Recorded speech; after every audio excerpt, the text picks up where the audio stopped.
any flat bench press on the barbell because it would fuck my shoulders up. And now my shoulder stability is out of control. It's too stable. People are saying it might be the most stable shoulders in the United States of America. Okay. Your trainer's body is insane. Yeah, of course. I mean, he is a trainer, but it was fantastic.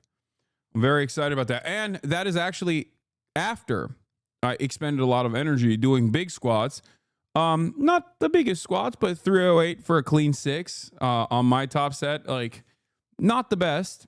I will admit I should be putting up significantly higher weight on my squats, and I should be putting up significantly higher weights on my bench press as well. But this is coming after I did the squats as well. So I'm pretty happy with it.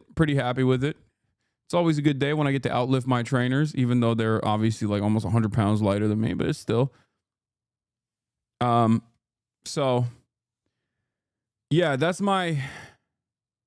Thanks for setting up features today. Does the team help you book that stuff, or is it all done personally? You don't want to know the answer. The answer is I do it myself. Yes, I do it myself. Do you use minoxidil with finasteride? Yes. Only 308. You got to bump those numbers up. Cutie, you should be able to do way more. Okay, shut the fuck up. I know. Like, you don't have a 6'4" frame, okay? I'm trying to overcome my genetics, and you're over here talking shit.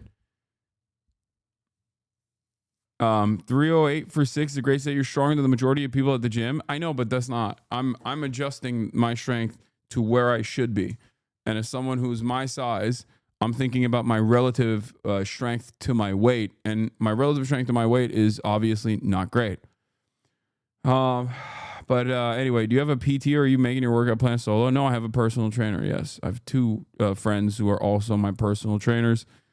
You saw one of them spotting me in that last one. So 6'5" guy, I feel your pain. Ape Index got us out here suffering. Yeah, dudes will be like 5'6", and we'll be like, I don't understand. Like, why can't you lift a lot more? It's like, yeah, dude, because my build is not. With the exception of monstrous people like Tom Haviland, like, my build is not conducive for this, you know? Do you pay them? Yes, I do. I do pay them. But in any case, that's it. That's neither here nor there. That's all we got for today. For my own personal news, we're so much to discuss, obviously. So I'm gonna get right into it. So let's blast off and let's do it. Let's do it. Where was I? What was I gonna say?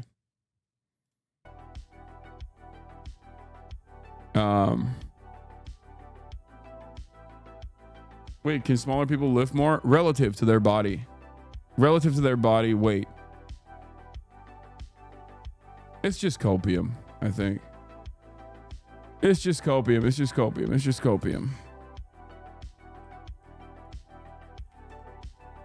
All right. Trump hits the PANICAN button and reverses tariffs for some.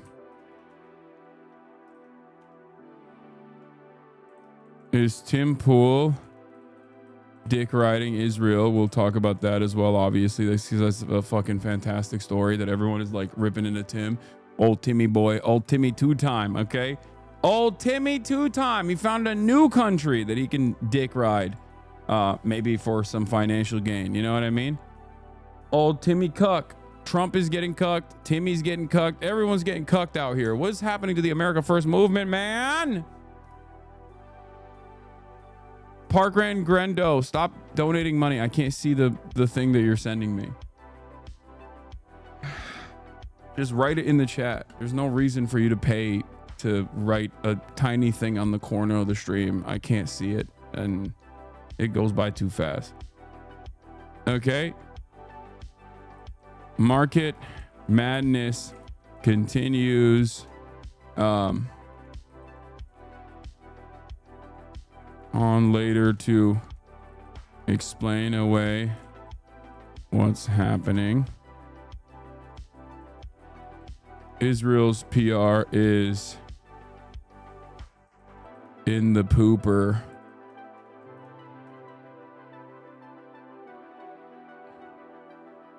Why is Tim Pool dick riding Israel? Get in now. When are we getting gaming on the stream again? Schedule 1 looks awesome. I don't know. Israel first immigration policy? Wait, what? Israel first immigration policy? Oh, I saw that. Yeah. Okay. Yeah.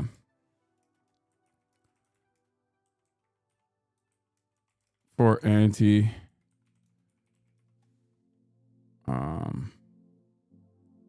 All right, there's a lot going on. Chat, I spent all my money buying the dip on gaming stocks.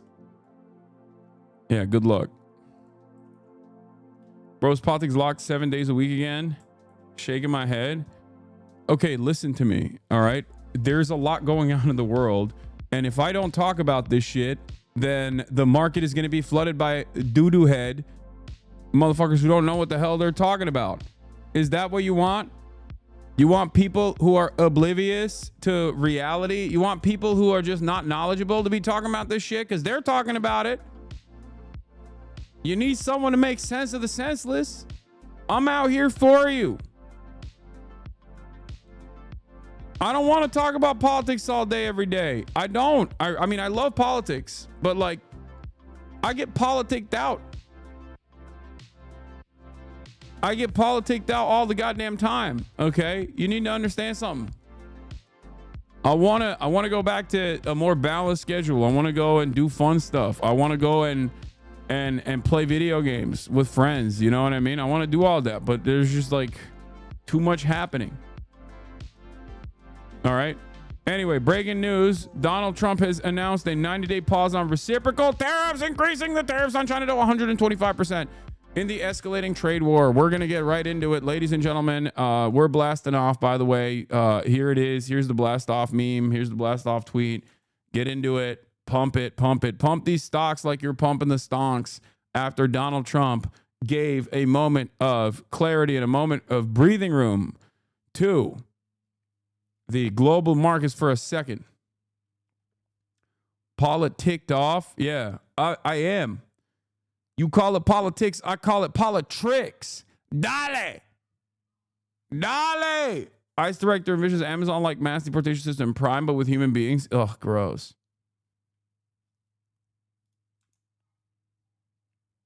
Paula dick down? Yeah, that's right. I want/need to hear it, but yelling gives me a headache. YouTube recommended me Kai Puppy videos, and it was a great way to start the day. Yeah, I mean, it's a great way for me to start the day as well by hanging out with my lovely little lady and playing with her. And that's the reason why I can stay a little bit more sane. Oh, okay. Lower the volume. Yeah, exactly. Chatter, lower your goddamn volume. Okay. Lower the goddamn volume. All right. Let's do it. Let's get into it. Have you seen the U.S. Treasury bond yield going straight up? The CCP starting an offloading process. Inflation going to skyrocket if this continues. Yes, we're going to talk about all that boring shit. That's actually quite important because last night I changed some of my attitude. And Donald Trump backing away from the tariff strategy that he posted also only reconfirmed the suspicion that I had.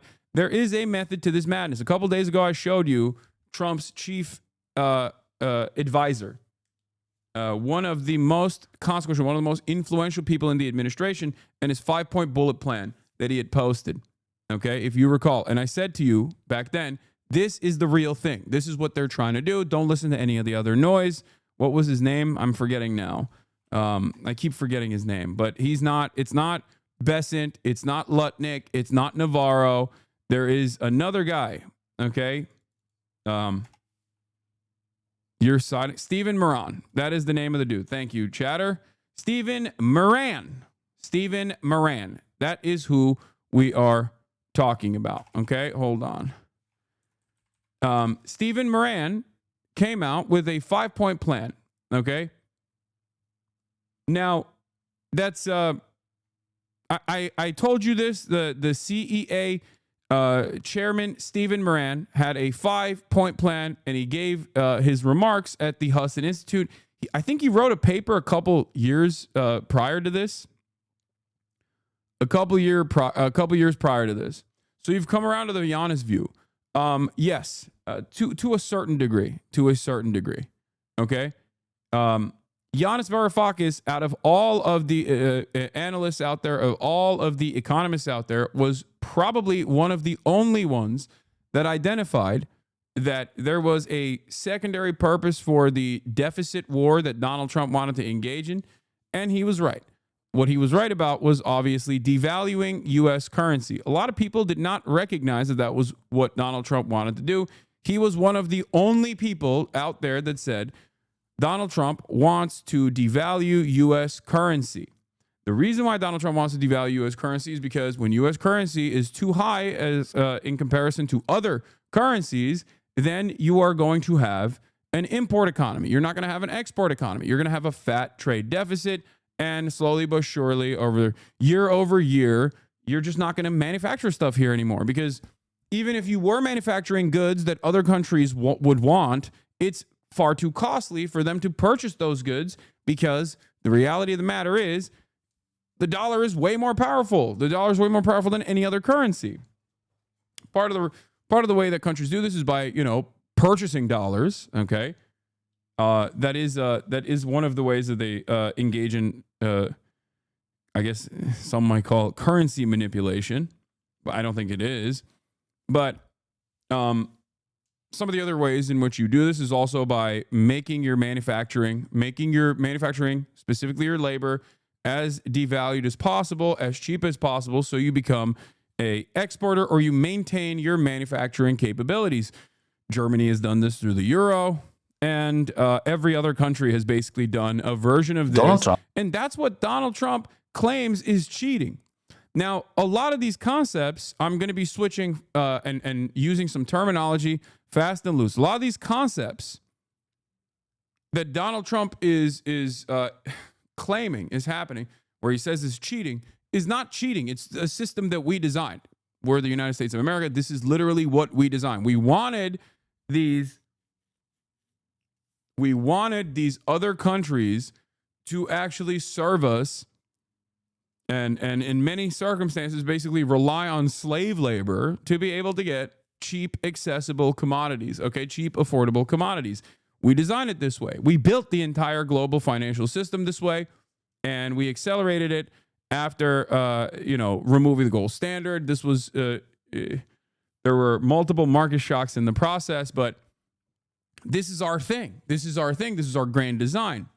And now Donald Trump is saying, I don't like this grand design. It's been cooking America's manufacturing capabilities. Now, of course, he doesn't care about the labor aspect of it. That's just a way to promote it to the working class, to be like, no, we're going to bring manufacturing jobs back here. It's going to be great. That is just the seasoning. The real thing that Donald Trump cares about, on the other hand, is manufacturing. Because manufacturing does not exist in the United States of America, and that we are over-reliant on China and also secondary markets that China has created, Donald Trump sees this, as well as Barack Obama did, as well as Joe Biden did, as well as every other American government leadership did, every other American administration did, as a massive national security concern. That's what the problem is. That's what they want to do. The trade surplus or the trade deficit issue is simply America's not manufacturing shit because American currency is too expensive. And also simultaneously, this is a major threat because if China were to fucking one day, we want to go to war with China, one day they just shut off the faucet of manufacturing, we're cooked. We're left out with our, with our dicks out, pissing against the wind. So that's precisely the reason why America cares about moving manufacturing back to the United States. It's a matter of national security. It has nothing to do with fucking labor. It has nothing to do with good paying jobs. It has nothing to do with anything. Okay? And a part of that process means you have to get other countries by force to devalue the US dollar against their currency. You have to make their currency purchasing power higher. Okay? That is part of what Yanis Varoufakis was claiming, because you can't do that. If you don't do that, you can't get any manufacturing. You can't fix your trade fucking deficit because these countries don't have money to purchase American-made products. So, on that aspect, there is a method to the madness, okay? Hudson Bay Capital paper written by, in November 2024, by the way, this is the method, this is the madness. Stephen Moran wrote about it in November 2024, a user's guide to restructuring the global trading system. This is the blueprint.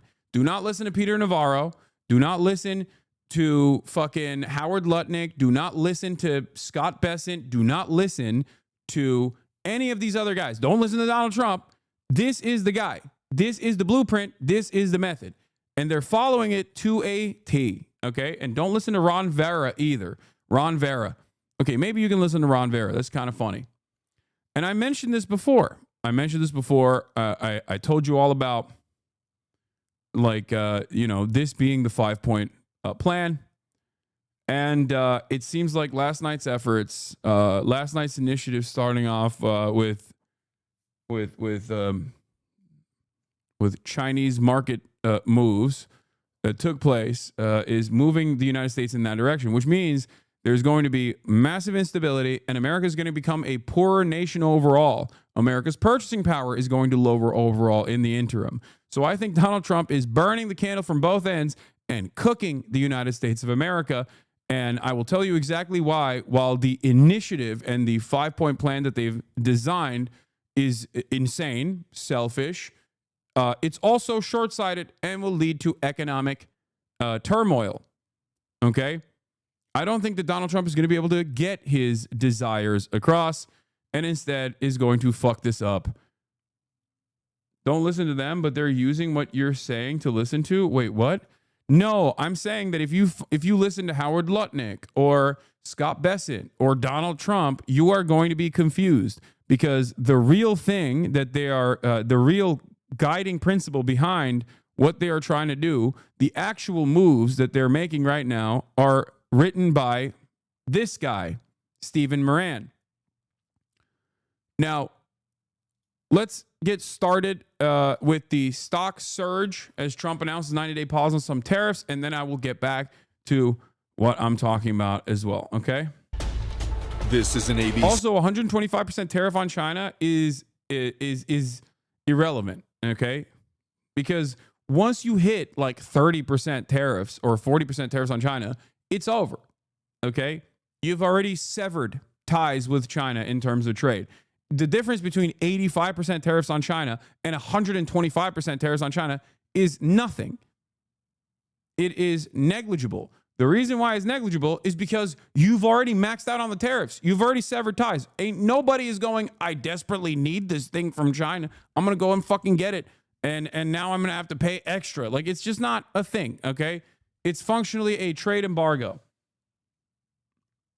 You know, you might as well say we're going to put 1,000,000% tariff on China. It's done. You are enforcing a trade embargo by way of tariffs. ABC News special report.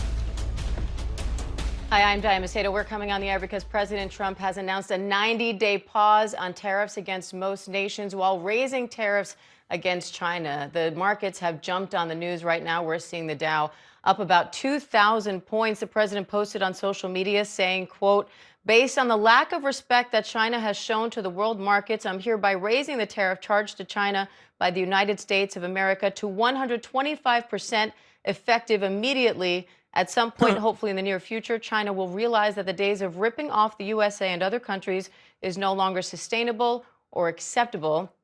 The president went on to say that based on the fact that more than 75 countries have reached out to the U.S. to negotiate, he is putting a 90-day pause on most other tariffs. I want to bring in our ABC senior political correspondent, Rachel Scott, at the White House, where we just heard from the press secretary and the Treasury Secretary, on this. Rachel, how are they saying this is going to work now? It's pussy time. Treasury Secretary Scott Bessent, as well as the press secretary Caroline Leavitt, are speaking to reporters right now here at the White House. That's right. That's right. He folded. He folded. Some might say, excellent 5D chess move, Mr. President. He folded. Coward. He said, PANICAN, I'm panicking. I'm a PANICAN alert. I'm a PANICANian myself. I folded.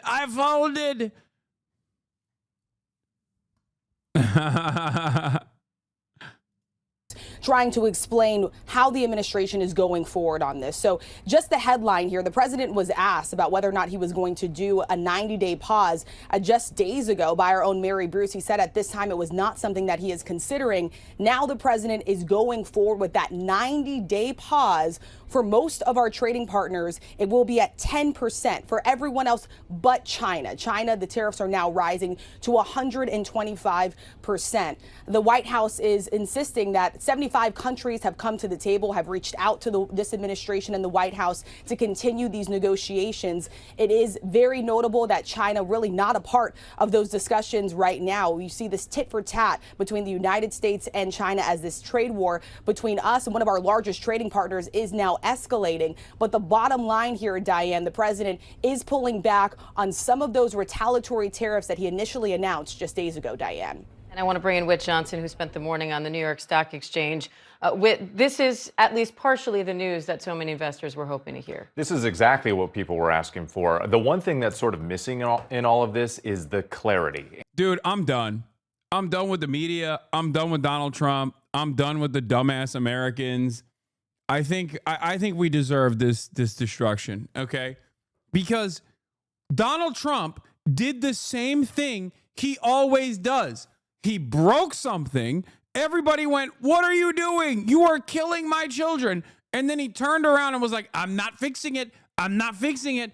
And then when push came to shove, he was like, "Okay, I won't break it any further. I'll break it only a little bit." And now everyone's like, "Brilliant chess move, Mr. President. What the fuck are we doing? What are we doing?" Oh, finally, a brief respite that everyone was demanding. Finally, the markets will breathe again. And it's like, dude, none of this had to happen. What the fuck are we talking about? This has literally been the exact same thing that Trump did his first administration. He did it in this first tenure. Term one, he did this exact same shit. Term two, he's doing the exact same thing. And he's done it over and over again in the past 3 months. Okay? It is so psychotic. I cannot comprehend how these people are so delusional. How they have deluded themselves. I make a stupid decision. Something really bad happens. I convince my followers the problem is now magically solved. I reverse my decision. I make a stupid decision again. It's that. This is what's happening. Yeah, biggest one-day gain for NASDAQ since 10/13/2008. This is why I hate the stock market. It is fake. It's bullshit. It's not real. Money is not real. Don't tell me the stock market is real, okay? It is so fake. It's the most fake shit of all time. It is the most fake shit of all time, dude. Holy moly. That's why I kept stressing the importance that, like, your 401ks diminishing is consequential, certainly. But what is more important here is the potential for layoffs. It's an indicator of the economy getting worse because the stock market gains are privatized at the tippy top, but the losses are socialized. This is precisely the reason why when it's doing well, you're not necessarily doing great, okay? But when it's doing poorly, you will suffer. Yeah, this is the meme. I'm adding tariffs. This will create jobs. I'm removing tariffs. Art of the deal. I'm adding tariffs. This will create jobs. I'm removing tariffs. Art of the deal. I can't stand these people. I can't stand the stupidity of Trump supporters and Trump dick riders in the media that are constantly going, "Oh, the market's green again. It's just fucking stupid. Oh, we did it."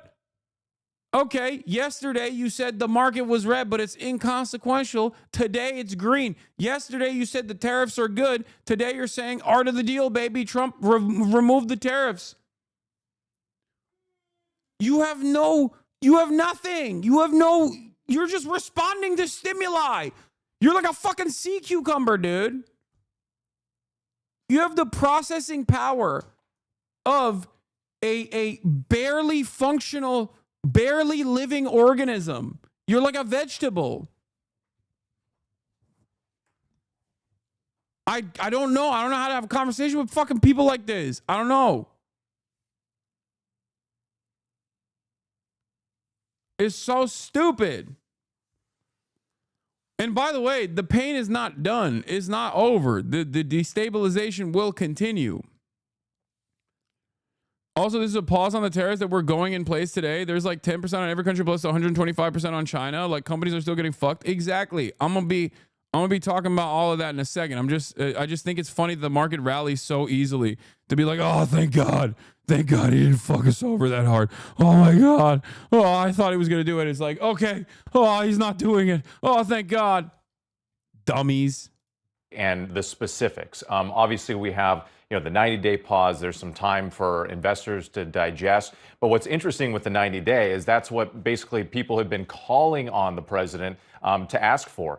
This morning, we heard from Bill Ackman, who's a billionaire, who's a longtime supporter of Donald Trump's, who came out publicly warning about the effects of these tariffs. He put out in a statement on X earlier in the day calling for specifically a 90-day pause. We also saw Jamie Dimon with JP Morgan, who had been talking about the increased likelihood of a recession. So we see all of these people who President Trump knows very well, who'd been calling for this pause. We saw the markets reacting, hanging on every. Asman says he's brilliant and China needs to play ball. I'm going to Brian Kill Me. I'm going to Brian Kill Me.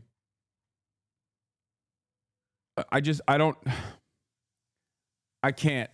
sorry. Single word from the president, but this gives them time to figure out what's going to happen next. Now, one thing that we did see this morning, which I think for people from the outside looking in, it was a little bit confusing. Why did, after the tariffs were announced overnight, why did the markets kind of go up and down, up and down? And it seemed as if from some of the traders that I was talking to, they were suggesting that some of the concern had sort of been baked in the previous 4 days where we saw those massive declines. I mean, up to $6 trillion, in the S&P alone. And so they were waiting. And that's why you're seeing it going up and down. Every little piece of news, every little hint from the administration about a negotiation, maybe some. You should debate Asman. I would love to do that. He's the one who would never do that. Okay, I'm down to do it. Optimism, people were jumping in or people were jumping out. But this was that thing that they had been waiting for. But one piece of caution here, based on what I'm being told, is that, look, it's not over yet. You still have this escalating trade war between the U.S. and China. That's going to have a massive ripple effect. And so what does that mean? We don't know, but still some at least temporary good news when it comes to investors. And let's dig a little deeper into that ripple effect with our chief business correspondent, Rebecca Jarvis. Rebecca, 90-day pause on most of these tariffs. On the one hand, increased tariffs, 125% on China. What does that mean for consumers? Well, first of all, it's a stunning reversal. Just a week ago, the President Trump dubbed it Liberation Day and rolled out. Bro, it's crazy. I sent an email to Ad Fontes Media about their buy shot and asked why you were so low on the accuracy scale. They replied in depth. Do you have an email I can send the reply to? They asked for the reply if I wanted to submit better quotes. Yeah, send it to Hassan@night.co. Hassan@night.co.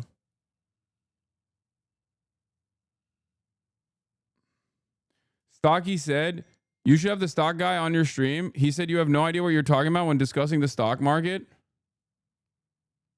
Wait, what is he saying about the is he pro-Trump? The fuck? Ain't no way.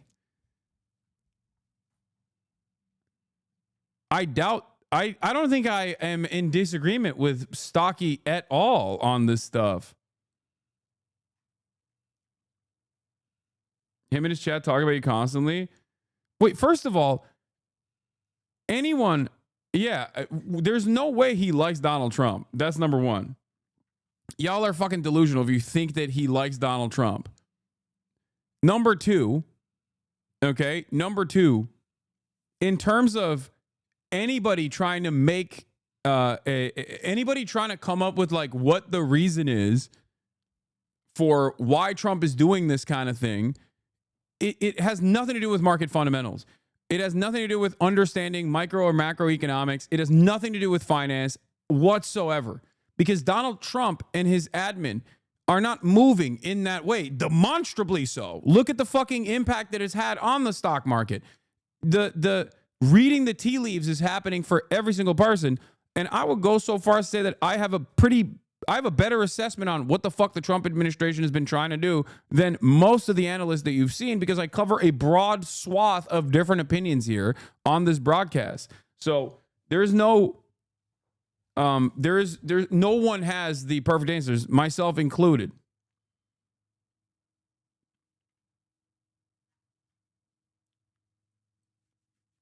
But in terms of like making sense of the senseless here with respect to what Donald Trump and his administration has done, I think that I have a pretty solid assessment. I think it's just simply a easy way to say like, oh, no one else knows what the fuck's going on here. Neither Asmund nor Hassan know what the fuck they're talking about. And I'm the one who knows everything. I don't know. It's just a way to like, I think, present yourself as the most knowledgeable. And no, I mean, he is certainly more knowledgeable on the stock market than I am. I'm not knowledgeable at all in the stock market. I don't even have a fucking credit card. Okay. Let's be real. I think that chatter just simply wants to do drama stuff. Yeah, but anybody that tells you exactly what's happening, and anybody that can tell you like that, and I don't even think that Stocky would say that regardless right now, especially because of the obvious instability and its impact, the impact that it's had on the stock market. Anybody that tells you they know what the fuck's going to happen next is lying to you, okay?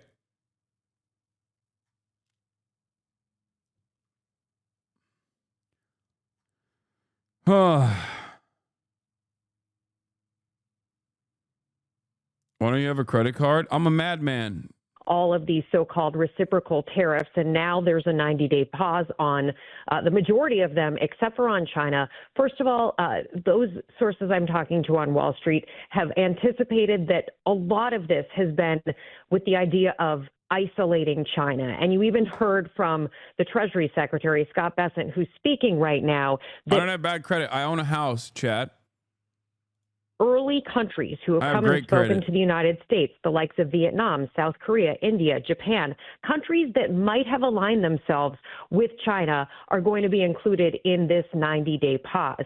That said, China is still a very, very important trading partner with the United States. They export about $440 billion worth of goods here to the United States. A number of small businesses and big businesses rely on China, and it appears that things are continuing to escalate there with part of this directive, including that increased tariff on Chinese goods that are coming here to the United States. So when it comes to those items like clothes, shoes, toys, electronics, some furniture that are coming here from China, when we've been talking about these possible price increases if the tariffs are to stay in effect, that is still on the table. Those price increases are still on the table, and anything that's coming from China, whether it's already left. By the way, Donald Trump did, I think, clear market manipulation. That's the other side of this as well, because he, one, opened up the tariff faucet, literally tanked the entire global the entirety of global trade and the New York Stock Exchange. And then right before he unveiled that he was going to put a fucking pause on the tariffs, that is the reason why there was so much market volatility and the lack of consumer confidence led to people selling their shit, he said, bye. Like, bye, bye, bye. It's time to buy. One of the most insane things I have ever seen. Goldman Sachs rescinds recession call after Trump tariff pause.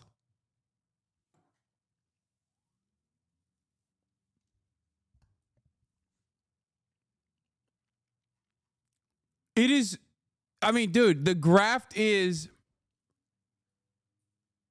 in broad daylight. Is out in the open. Money is fake, and these guys are just making fun of you, I think. They're doing shitcoin stuff, dude.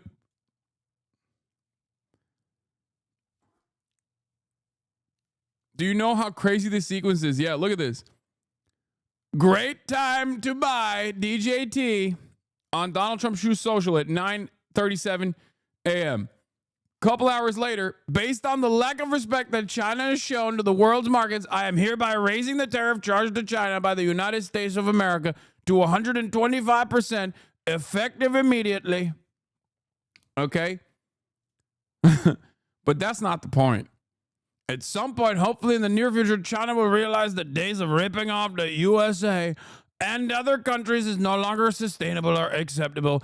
Conversely, and based on the fact that more than 75 countries have called representatives of the United States, including the Departments of Commerce, Treasury, and the USTR, to negotiate a solution to the subjects being discussed relative to trade barriers, tariffs, currency manipulation, and non-monetary tariffs, and that these countries have not, at my strong suggestion, retaliated in any way, shape, or form against the United States, I have authorized a 90-day pause and a substantially lowered reciprocal tariff during this period of 10%, also effective immediately. Thank you for your attention to this matter. Boom! Stock market goes crazy. People are doing victory laps. They're like, I've never nutted this hard. Thank you, Mr. President. You gave us the brief respite we needed. Money is so fucking fake. I love fake money. That's basically what happened. I love how fake the money is. Make it more fake. Masterful gambit, sir.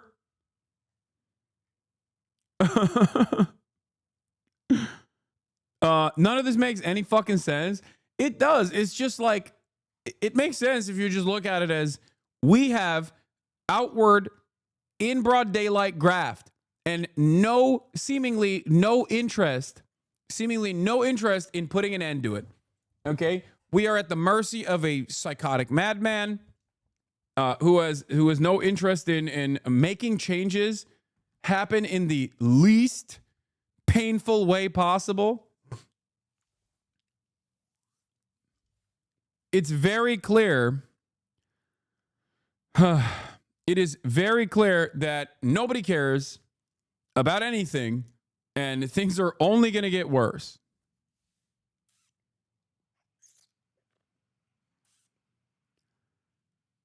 In a year's time, Republicans are going to talk about how April 9th, 2025 was one of the greatest days in the stock market history because of Trump. Yes. Yeah, already Goldman Sachs has rescinded the recession call after Trump trade tariff pause. Okay? So countries that were going to get 105 tariff like Turkey, they don't have tariff. Wait, no.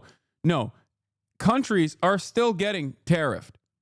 There is still going to be an extra entry fee. There's still going to be inflation. It's just not going to be potentially hyperinflation. Okay? That's it. That's the only thing that we are, I guess, avoiding, at least for the time being. There are still many issues, however.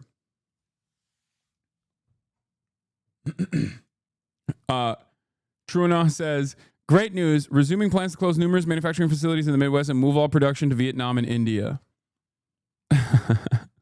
Me too. I am no longer working with union-made domestic manufacturing. Now that Donald Trump, the glorious president, revoked the tariffs, I'm going back to Vietnam, baby. I'm going to Vietnam. Okay? So I don't think the recession, I don't know if the recession is called off or not. We'll talk about that in a second.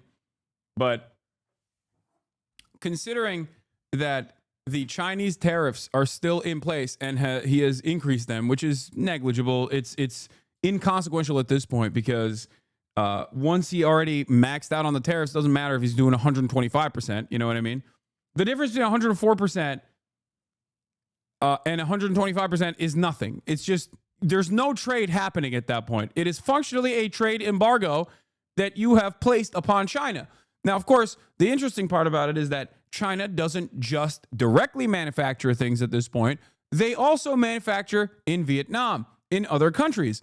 So, you know, it doesn't really, you know, there's still ways in which America will still get Chinese manufacturing. It'll just be at a higher cost from a secondary market. So we got that, but also here's CoffeeZilla once again, slowly but surely losing his mind. Trump front ran his own announcement to pause tariffs by saying it's a great time to buy 3 hours before huge news for stocks hit. This is levels of insanity we've never seen before. I think it's really funny that slowly but surely, CoffeeZilla, over years of covering pure corruption within the cryptocurrency circles and recognizing that the exact same style of corruption, both for the cryptocurrency circles and for the regular stock market, is happening under the Trump administration. He's becoming like a radicalized Marxist-Leninist vanguardist, I think, by the end of this process. Every day that goes by, I see another tweet from him going, what the fuck is happening? How is this allowed? Amazing. Amazing. Amazing. Great time to buy. I'm going to do something freaky with the tariffs.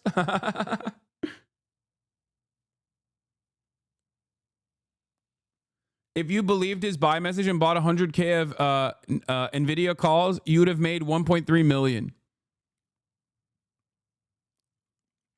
Yeah. Does this feel as Nixonian madman theory to you as it does to me? Really starting to feel like Trump team thinks this is the strategic direction.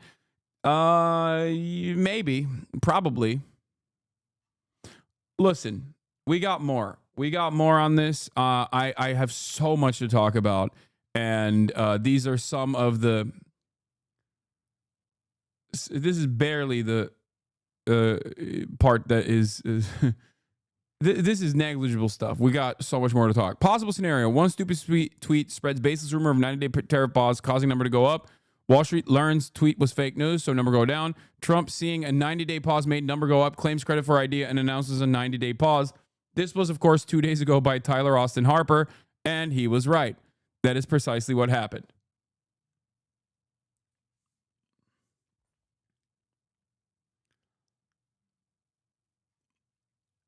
Did Trump do this tariff pause on pause for his rich buddies to buy the dip? No. No. I will tell you what I mean by this, okay? I will tell you what I mean by this. Is there insider trading that he's doing? I guess it's not even insider trading at this point. It's outsider trading. Weirdly enough, it's insider trading, but also being done on the outside. There's no shadowy backroom deal at this point. I'm sure that also happens, but like it's very obvious that he's just like, yeah, no, we're doing this thing. Having said that, as I've told you before, this, like what just took place in terms of, rich people probably buying the dip, right? And making out a lot, gangbusters style in this process, like a nice little pump and dump. Okay. That is just what will happen regardless. Okay. That's not the actual intention. That's not the actual intention of Trump's madness here. But there is a method to the madness regardless, and I will describe it to you in a moment. Okay? I will get to that in a second. Let's finish this piece, and then I'll talk about what Donald Trump is trying to do and why it will still fail. Let's continue. Ship in the water, they will still face at U.S. Customs those higher tariffs. And as we reported over and over again, generally speaking, what companies do is they pay that higher tariff. U.S. companies pay that higher tariff at the border as the goods come here and then pass it off to consumers. All right, Rachel, Rebecca Witt, thank you. And we will continue to watch closely. The market's now up a little more than 2,000 on the Dow, and we will continue to monitor action at the White House on this as well. Our coverage continues on ABC News Live and abcnews.com. And David Muir will be back tonight with the entire team of... Oh, yeah, here comes the press secretary and the... There's something really funny. Are the tariffs over? For the time being, the universal tariffs are over. They're done, okay? Will they come back? Nobody knows. Most likely it will, because Trump is fucking crazy. But as far as the Chinese tariffs, they are still very much in play. They are not over, okay? It is far from over. It is far from over. Okay. They're not done. They're reduced to 10%. Exactly. So there will still be an increase in prices.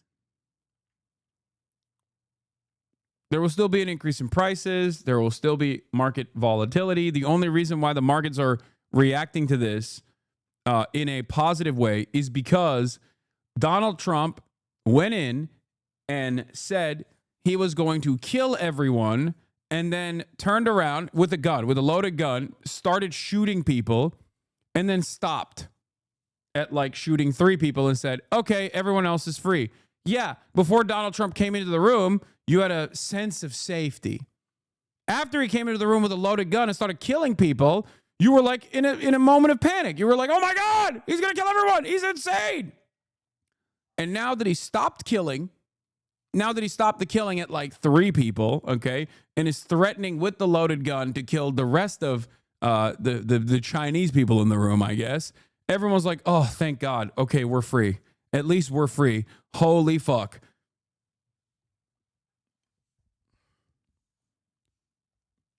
So now they feel much better. They feel much better overall than they did maybe while Donald Trump was killing people. But they don't necessarily feel better overall than when they did before Donald Trump entered the room with a loaded gun. Anyway, here's Donaldo in front of the White House with NASCAR racing champions. Just having a fun time, dude. Just having a fun go at it. Fuck it, why not?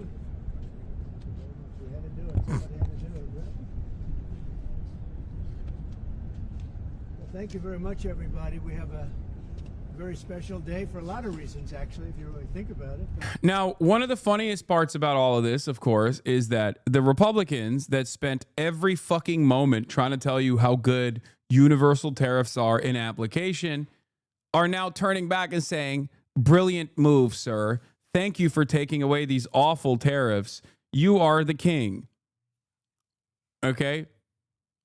Every single one of these guys that kept repeating over and over again that like these tariffs are the best thing that has ever happened to American trade, American manufacturing, are now turning around and stating that actually, thank God Donald Trump removed those fucking tariffs. Here it is. Okay, let's look at this.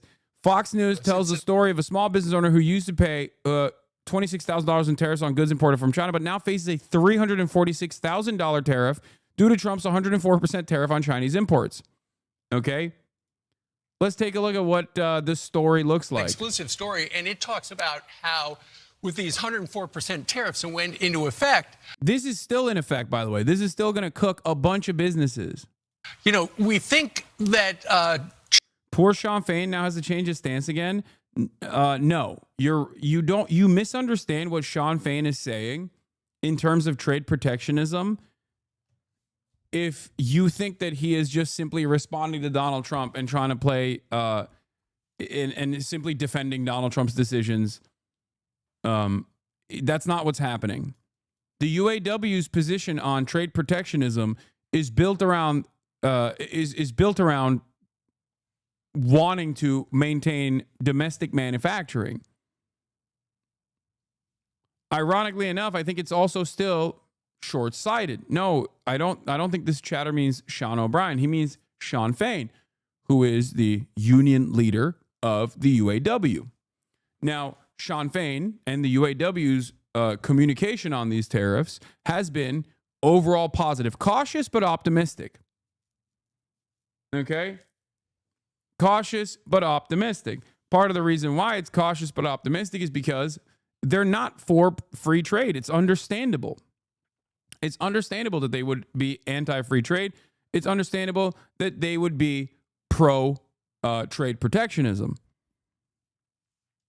I've talked about this already.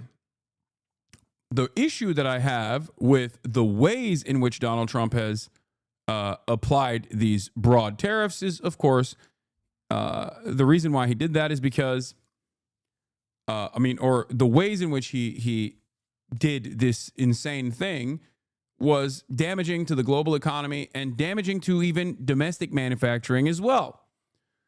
It was damaging the domestic manufacturing because there's still a shit ton of parts that come from outside of the United States of America when you're manufacturing and assembling a vehicle in the United States of America. So obviously companies would start signaling layoffs in the process if these tariffs were implemented, because you can't do trade protectionism if you don't have the manufacturing hub that was built ahead of time. Okay?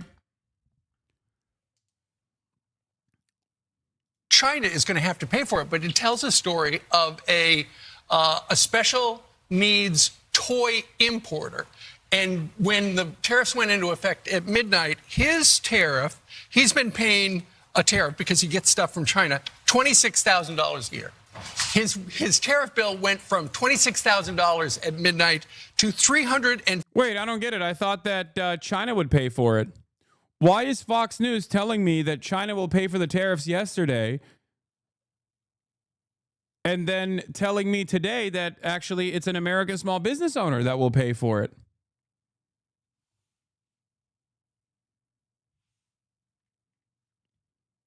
What's really funny about this, dog, please stop spamming. What's your solution on Israel and Palestine? And what would you hope would happen? And how do you remove apartheid? Also explain Taiwan and China. Who do you support? Can you explain some economics and books that I should read and learn more? Why did you personally choose socialism? Chatter, I love that you're curious, okay? I love that you're curious, but holy fuck, please stop spamming. I'm not going to literally stop covering the most consequential issue right now, the most newsworthy issue right now, and just take a sidestep to just describe to you all of these fucking concepts, dude. Oh my God.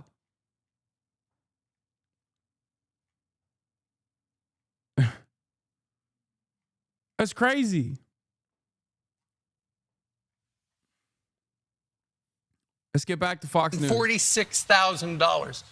And that's money he's got to have to come out of his pocket. It sounds like he's going to have to go ahead and close down part of his business. He tried to make the toys in the United States, but the tariff on that, his most popular item, went from $0 to $17 at midnight. And what he told the New York Post is people don't understand the tariff situation. They think just foreign countries are paying for the tariffs. That's not true. Half of the tariffs are being paid for by U.S.-based companies. Yeah. So when you look at the big numbers and they look good, just remember that according to this guy, half of the small businesses and half of the tariffs are being paid by Americans. Well, wait. That's only because that's only if Chinese manufacturers reduce their prices on their end and take on some of that cost. Anyway, Trump is responding to questions. Let's take a look. $1 trillion off trade with the United States. That's not right. And now I've reversed it. It's for a short period of time, but we made $2 billion. We're making now $2 billion a day. And somebody had to do it. Roger actually said it. Charles Schwab was here a little while ago, one of the great financial people, and he said he's been waiting for 40 years for somebody to do what I did over the last month. Wait, hold on. This has subtitles. One of the great financial people, and he said he's been waiting for 40 years for somebody to do what I did over the last month. And if you didn't do it, you wouldn't have a country. It wouldn't be sustainable. So I'm honored to have done it. And, look, nothing's over yet, but we have a tremendous amount of spirit from other countries, including China. China wants to make a deal. They just don't know how quite to go about it. It's one of those things they don't know how quite. I promise they want to make a deal. And they President do. Xi's a proud man. I know him very well, and they don't know quite how to go about it, but they'll figure it out. They're in the process of figuring it out, but they want to make a deal.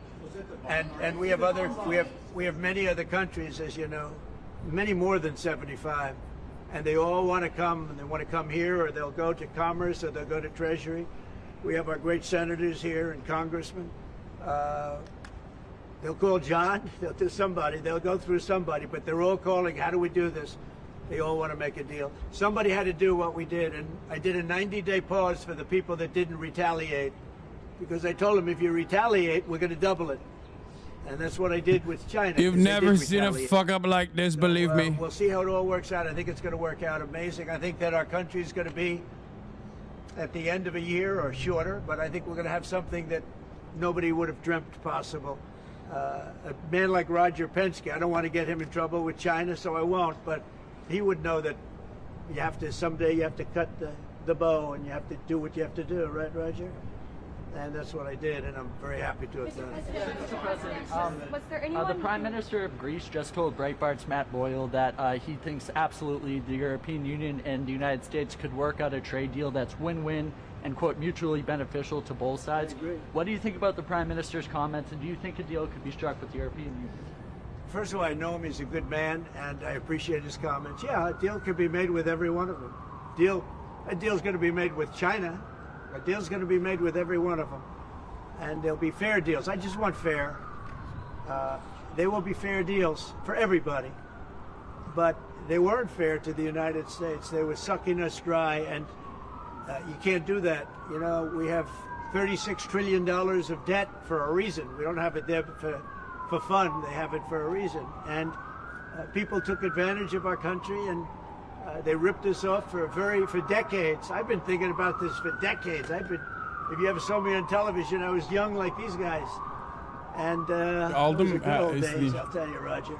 Ne But tatlı I was mı? like these guys, young. Peki aldım, And I was diğerleri de talking about gelecek it. birazdan. Nothing changed, and nothing was done about it. Then I did it in my first term. I did it, and did it well. We took in hundreds of billions of dollars from China and others, and I started the process. But then we had to fix up from the COVID mess caused by China.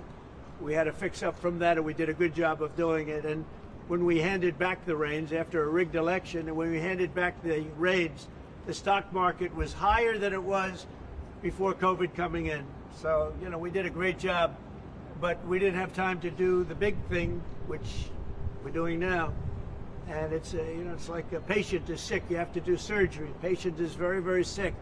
And Joe Biden handed us over a country that was in very serious trouble, economically and in every other way. They let China run away with things. They let other countries run away with things.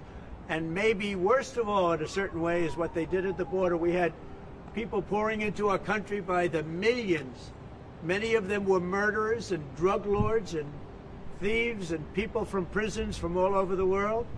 And they were people from mental institutions, insane asylums.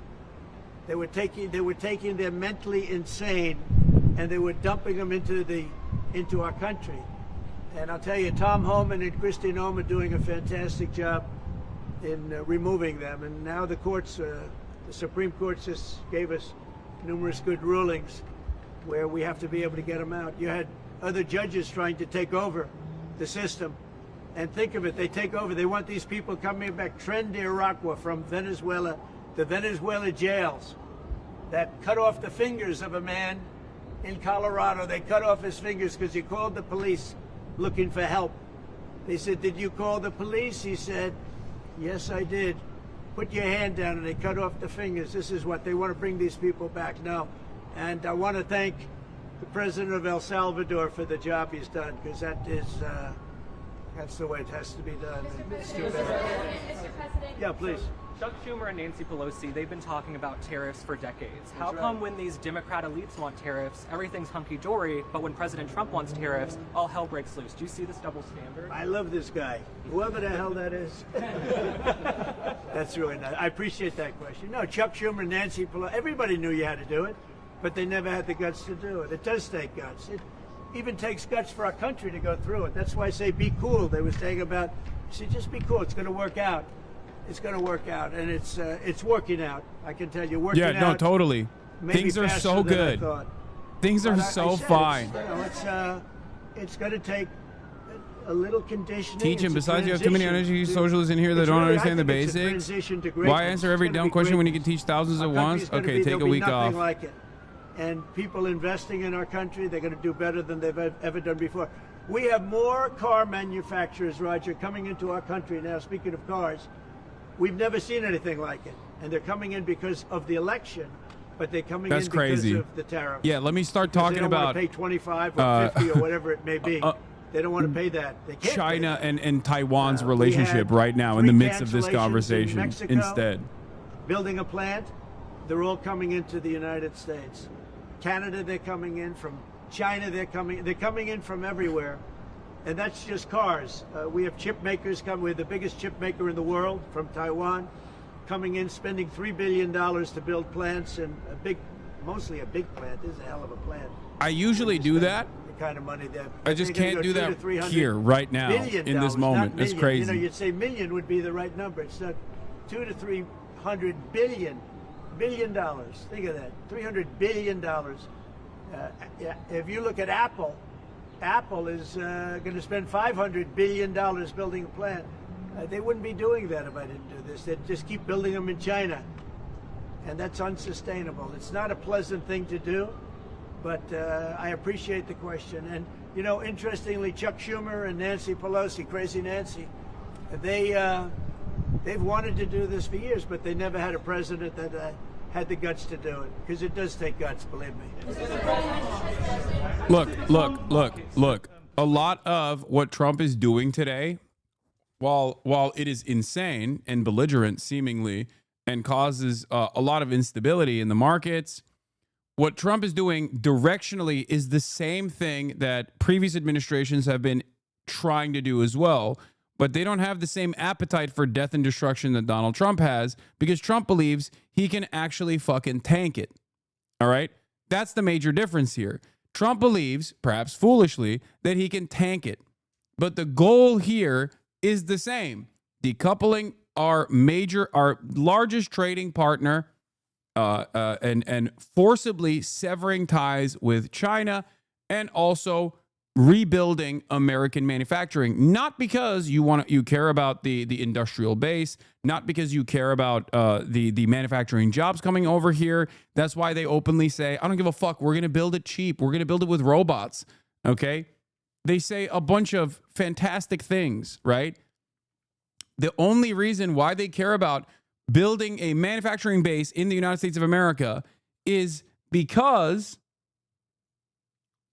building a manufacturing base in the United States of America is because of national security concerns. The American government does not care about improving labor. The American government does not care about fixing the problems of inequality here. They only care about national security.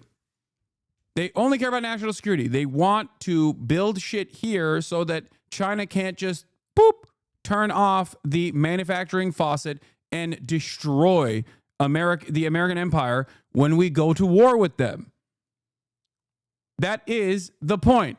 That is the major reason. Okay, we want to go to war with China, and we can't go to war with China when we are so reliant on Chinese manufacturing. That's it. And a part of resetting the global economy that we have designed to rely on goods being manufactured overseas is to change the parity of the dollar, to change the currency exchange rate of the dollar and readjust it and devalue the purchasing power that the dollar has. That is what he wants to do. Okay, that's a part of what he wants to do. This is always going to be a painful process. Okay, it is not only always going to be a painful process, but it's also going to be, wait, hold on. I got groceries. This was always going to be a painful process. It was always going to cause market volatility. Okay. And I think Donald Trump is getting some of his wishes in the process. Will he be able to actually achieve his goals? Fuck no. I don't think he'll be able to actually rebuild manufacturing here. But if you want to understand what their goals are overall, Arnaud Bertrand actually summarized the insanity perfectly. Okay. I agree. This is my assessment as well. I'm using this as a baseline, as a summarization, because this is basically everything that I've been talking about for the past couple of weeks now at this point. This is an analysis of Steve Moran, the chair of the Council of Economic Advisors, the man perhaps most responsible for these decisions beyond everybody else in the administration that you've heard from. Okay? I showed you his 5 bullet points of what their expectations are from foreign nations already. And I think that that is what they're trying to do. All of these back and forth, all these conversations that are taking place with all of our trade partners, all of our allies over the course of the past couple of days is just this, making sure that they start moving in the direction of doing these 5 points in some meaningful capacity. Where is it? Hold on. Let me see if I can find the actual 5 bullet points before we get to the analysis over the 5 bullet points. But does anyone have that tweet still? Because someone had the... is this still aligned with Project 2025? Yes, it is. It is still aligned with it. It's still aligned with the ultimate goals of... yeah, here's... Wait, no, this is not what I'm talking about. Yeah, okay. Yeah, Jeff Stein posted it. White House aide Stephen Moran outlines 5 potential responses from foreign nations can undertake in response to the problems he says are caused by U.S. dollar dominance. By the way, I do want to point something out here. Notice how little attention this stuff gets, because this is the real shit. Okay, it's not Howard Lutnick, it's not Navarro, it's not Scott Bessent, it's not Elon Musk. This is the actual plan, and yet it gets very little coverage and very little attention. It's like shocking to me that all of these brilliant analysts are still, seemingly brilliant analysts, and these economists are still focusing on the smoke and mirrors. This is the reality. This is what they're trying to do. 1, foreign countries can accept tariffs without retaliation, giving U.S. revenue. Okay? This is stupid. That's not how tariffs work. That's not how it would have worked at all. It would just be the entry fee that the Americans are paying for. But that's the point. That's what they're saying. Okay? They can stop unfair, harmful trading practices and buy more from the United States. The real goal here is to buy more from the United States. That's what they want. They want these countries by force to purchase more American products. Do we have the capability of manufacturing more products that they can buy? Maybe. Probably not, especially not in the short term. But that's precisely what the fuck they want to do. They want to literally sell our salmonella chicken and our fucking hormone beef and our F-150s to every single country that will buy it. Every single country that doesn't want to buy it, but they have to buy it. It's basically like demanding an additional fee out of our loyal subjects in the global economy that we designed, where they became our manufacturing hubs, and now we want more back from them for even participating in the global system that we designed that did not even benefit them in the same way that it benefited us. Yeah, they want vassals to pay tribute. They want the vassals to pay extra tribute. That's precisely what this is. Wait, what is this? Exactly the video I've been spamming for the last few days, as I explained. Are you talking about this one? Oh, this is the method to the madness, how Trump's tariff chaos actually makes sense, big picture. Yeah, I will. You're right. I will watch this video in a second. Okay? That is what is going on here. Number 3, boost defense spending and procurement from the United States. What is a major sector where we have manufacturing capabilities? Weapons. We want you to forcibly buy our weapons. You might not have use for those weapons, but you're going to fucking buy them and you're going to like them. Okay? You have to, because that's what we make. That's the only thing we make. We make bombs. So you have to buy our bombs. Okay? And then, last but not least, turn around and take the crumbs that you have of foreign capital that you've brought back into your country and then reinvest that to make factories in the United States of America. And last but not least, you can write direct checks to the U.S. Treasury. This is the most psychotic part of the 5-point plan, okay? What an insane list of demands. But those are the demands nonetheless. Okay? Don't listen to the noise in the market. Don't listen to the fucking market instability. Don't listen to anything else. This is literally what they are demanding. Arnaud writes, that's batshit insane. No other way to call it. We now have the first attempt by the White House, specifically by Steve Moran, the chair of the Council of Economic Advisors, to justify the tariffs based on economic theory. And it is without a doubt the most dishonest piece of economic reading that I've ever had the misfortune to lay my eyes upon. The gist of Moran's argument is to reposition the global reserve currency status of the dollar, not as an exorbitant privilege, which it is, okay, because that is the major power that the United States of America has. The dollar is the reserve currency. All trade happens on the dollar. 80% of trade happens on the dollar. This gives us, the United States of America, unimaginable power over everything that happens on the planet. This is how we can shut off other markets from even participating in global trade. This is the super weapon, okay? And not only have we grown fat with this super weapon, not only do we not have any of the outside pressures because we technically have a sovereign currency and the sovereign currency that is the global trade currency, that we can just print money without any of the other side effects. We can just do whatever the fuck we want. And now,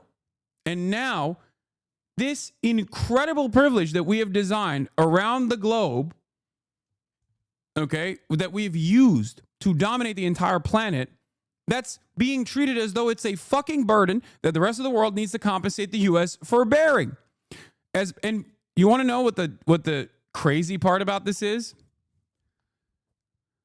Our European allies do actually see this as not necessarily a burden, but a cost of doing business, because they are also invested in the maintenance of capitalism and therefore historically have been terrified of the growth of socialism within the USSR. So they've gladly played the role of a vassal state for the United States of America and its empire. And now they're doing the same thing because they're terrified of China for the same exact fucking reason. Okay? For EU leadership, don't listen to what they're saying right now. I promise you. For European leadership, they see America as an unstable, dangerous partner, but at least America is still capitalist and will maintain capitalism. The Chinese might do something very scary and do socialism. We cannot let that happen. And, we have to also still align with America. America knows that that is the major pressure that they can apply to European capitalists. And therefore, Europe will pay tribute.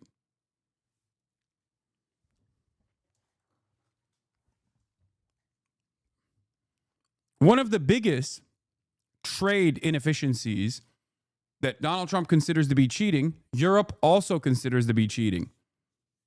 Okay? Ursula von der Leyen, if you recall, a year ago, as I famously brought up on this broadcast and keep bringing up on this broadcast time and time again, complained about China cheating with electric vehicles. What was that cheating? Subsidies. The Chinese industry is a command economy and therefore is controlled by the state. So the state can adjust prices and pump subsidies into its private corporations that are still maintained by the government by way of banks that the government also owns and controls, and therefore can flood the market with incredibly affordable, competitive products. This will destroy European manufacturing. Europe considers that to be cheating. Central planning is considered cheating under global trade rules. Understand that. Every person that is an economist that at least deals with the political economy will tell you that they consider what China is doing to be cheating because they are not playing by the rules of the free markets. Every country does subsidies to a certain degree. Every country maybe expands on said subsidies to a certain degree to ensure that their cost of production is low and the price points are low. But it is hilarious that they consider what China is doing to be cheating in terms of global trade because they're not participating in the free market principles that they are supposed to be participating in. It's fucking insane. So instead of turning around and going, why don't we also have a command economy? They go, hey, you guys have kept prices far too low for our consumers, and that's fucking us up. That's fucking our manufacturing up. This is the truth. I need you to understand. Don't listen to anything else. This is unironically what these fucking dumbasses believe.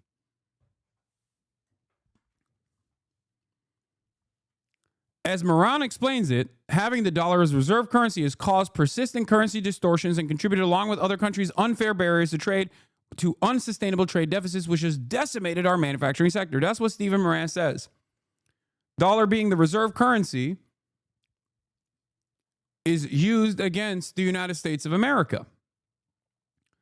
Other countries devalue their currency against the dollar and then turn around and are able to export a lot more to the United States of America than the United States of America exports to the rest of the world, because America has more purchasing power. When you have more purchasing power, then you become an economy that is a consumer rather than a producer.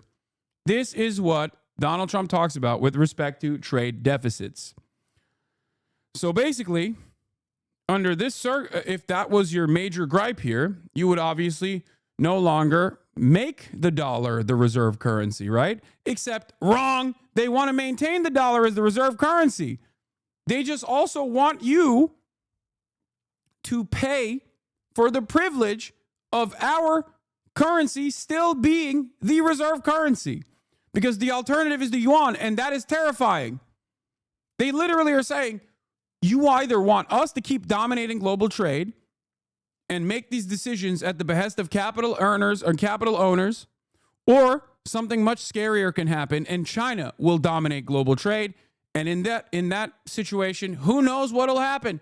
Who knows what'll happen? So you have to pay us even more, despite the fact that this is a system that we designed. This is a system that we benefit from. This is a system that has allowed the United States of America to become a consumption engine without even doing any manufacturing whatsoever. This is a part of the process with the labor aristocracy. When adjusted to those who have wealth versus those who do not internally inside of the United States of America, there's great wealth inequality. But there is a severe disparity of wealth and even income when you look at the American working class as opposed to someone growing up anywhere else, even in fucking Europe, as a matter of fact. We rigged the game so that our capital owners could drive up super profits as we literally enslaved the global south to get cheap, accessible commodities at an incredibly low price. And now we're saying, well, we don't like this anymore. We don't like the system anymore. And the real problem here is China. What Donald Trump refuses to admit, and what many capitalists refuse to admit as a consequence of their dogmatic ways of approaching the capitalist economy and the capitalist structure of commodity production, is that the enemy is not China. The enemy is not Europe. The enemy is global capital. That's it. It's global capital that designed the system, and it's global capital that will make money off of the restructuring of the system. But because they do not want to recognize that reality, and they will never recognize that reality, their entire purpose is not to recognize that reality. Some of them are a part of the global capitalist structure anyway, that they turn around and make these insane decisions. Moran says that America's financial dominance cannot be taken for granted, and the Trump administration is determined to preserve it, but this same financial dominance comes at a cost, and other nations need to pay for it. He means this literally. He made a list of what he exactly means by burden sharing, and one of the forms it can take is countries simply writing checks to the Treasury that help us finance global public goods.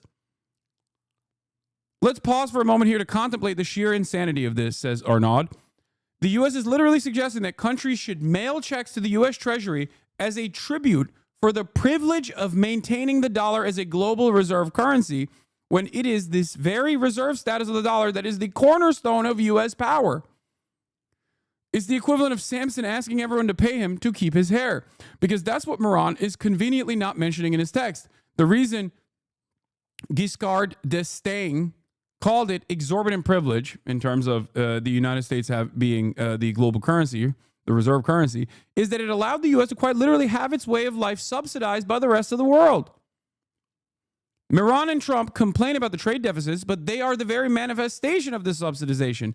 Countries normally cannot run on a permanent trade deficit because they'd one day face a balance of payment crisis. But America does not face this crisis because America is the United States of America. They dominate the world. There is no shorting the American government, because if the dollar was no longer reliable, if people lost confidence in it, that means the entire global economy has collapsed. Okay?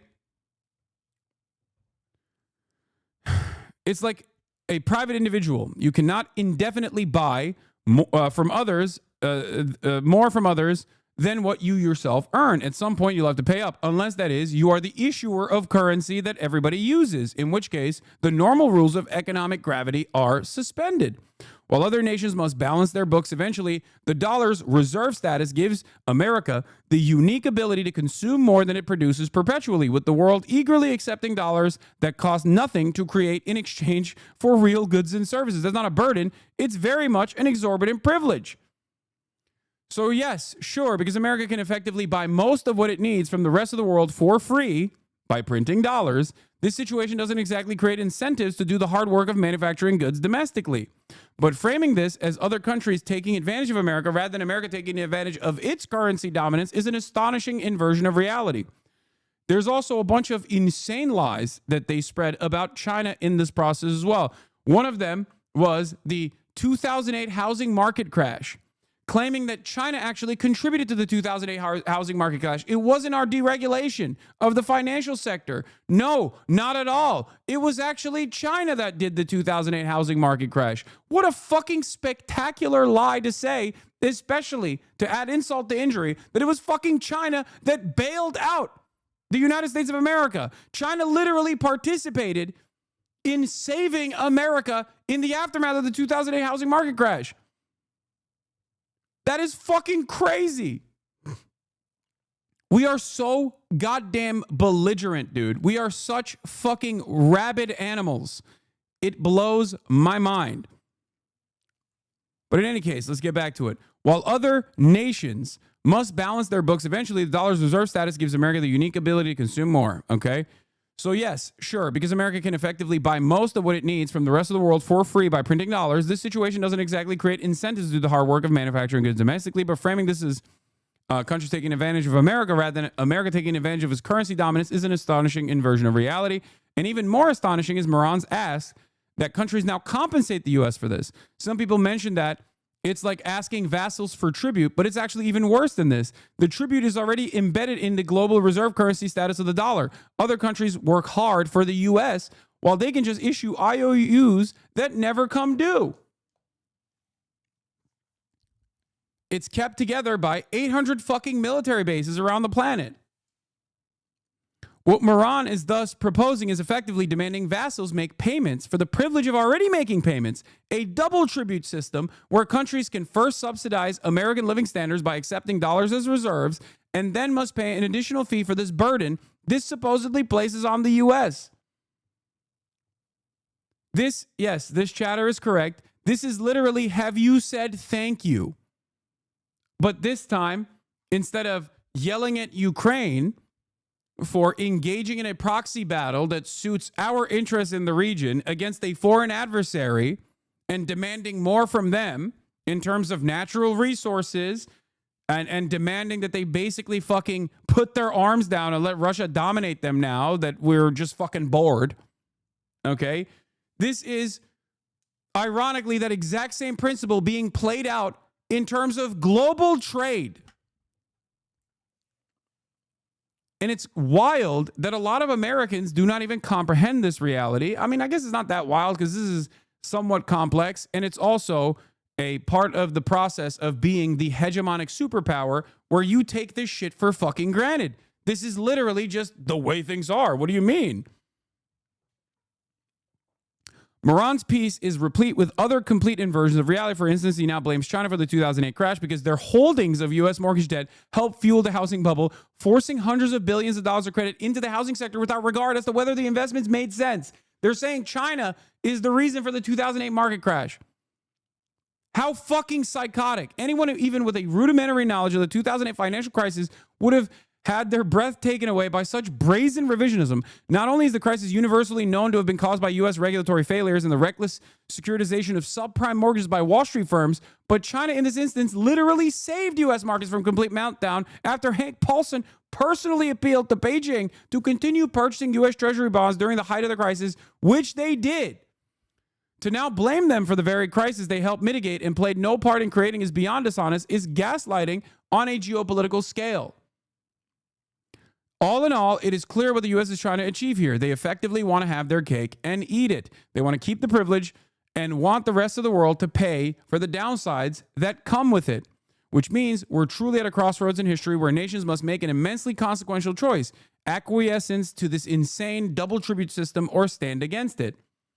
There are very few precedents in world history for such nakedly exploitative power plays, but history is very clear on two things. Submitting to extortion only invites more of it, and collective resistance is the only effective response. Now, here's what I think. Our vassals will pay the double tribute, and China might even in the short term play ball, and it will still end in failure. Okay, so Donald Trump might literally get his wishes across.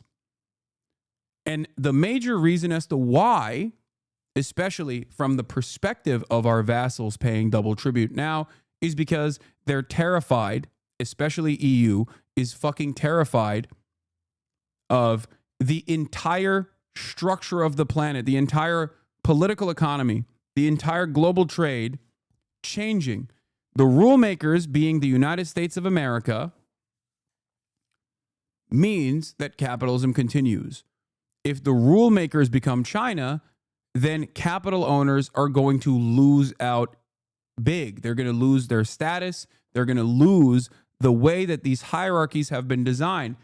Because if China makes the rules, then everyone has to subsidize their industries to the same degree. They have to have state-run companies to be able to compete with China if there is any sort of competition in global trade at all at that point. Therefore, there's no more capitalism effectively. Or at least capitalism does not work in the ways that it has for as long as it has worked, as long as America has been the dominant power around the globe. Because the dominant power, the hegemonic power, writes the rules for trade. And they get to violate those rules, but it doesn't matter because they're the dominant power. America technically hasn't really violated the rules all that much because of endless fucking greed. Because it's not like our state doesn't subsidize industries heavily. It's not like we don't rely on U.S. aid, for example, which is literally a mechanism to destabilize the global south to ensure that they do not have their own agricultural output. It is a way for us. It is a way for our farmers that already get subsidies, and also farm subsidies or agriculture is not even considered a part of the rules of global trade anyway. But it's just one example that I'm giving you in terms of how America will, one, subsidize our agricultural output, and then two, pay farmers to literally give the agricultural output to other countries for free, which ends up destabilizing those countries and causes them to not build their own domestic agricultural outputs and become over reliant on American farmers shipping the agricultural output. Instead, it creates dependency. But outside of that, America also heavily subsidizes all manufacturing in this country. The problem is, under normal circumstances, if those subsidies actually led to much cheaper goods being produced here in the United States of America, if those subsidies actually worked in the same way that it does in China, for example, to offer much more affordable vehicles, for example, okay, vehicles that these other countries want, then yes, America technically would be cheating as well, but they don't do that. What do people do with the subsidies? The subsidies don't make its way to more affordable products. The subsidies don't actually work in the way that it's intended. The subsidies go back to stock buybacks. And therefore, America seemingly doesn't cheat in the global on the global stage. Because they pocket them. Because since the Reagan era, it is no longer illegal to engage in stock buybacks.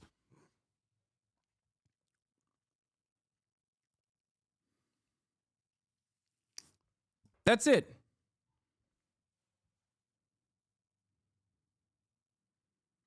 Now, one of the reasons as to why I keep saying that this will still ultimately be a failure, okay?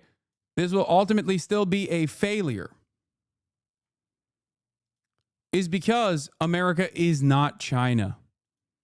In the long term, this will still fail because America does not have a command economy. That is the entire point, because the real enemies here, and Trump kind of recognized this as well, okay? But the real enemy here is not fucking China. The real enemy is global capital. These people are supranational actors. They are not actually a part of the nation state. That's why Apple pays taxes, even though they dodge taxes there as well, in Ireland, okay? There is no national allegiance. That's not a real thing. Global capitalism has global capitalism and global trade, and the way that America has designed global trade at the behest of capital owners has made it so that there is no real national understanding for capitalists. Directly, this is a universal class war against capital owners that do not have any sort of allegiance or loyalty to a singular fucking nation versus the entirety of the global labor force. So if you actually wanted to fix this process and truly wanted to improve American manufacturing, you would work by improving the American labor force. You would work by improving the material conditions of the American labor force and rebuild labor unions, for example, to create a mechanism of pushback against capital. But Donald Trump doesn't want to do that. He's doing the exact opposite.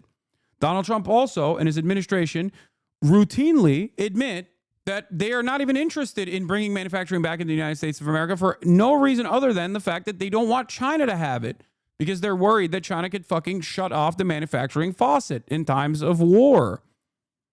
So they keep saying, we're just going to build robots. It's going to be cheap because robots are going to build the factories and robots are going to build the fucking manufacturing. Automation and AI is going to make all of this work. That doesn't mean you get a job at the factory. And this is before you think, well, there are already jobs in this country. The problem is not jobs. The problem is that those jobs don't pay.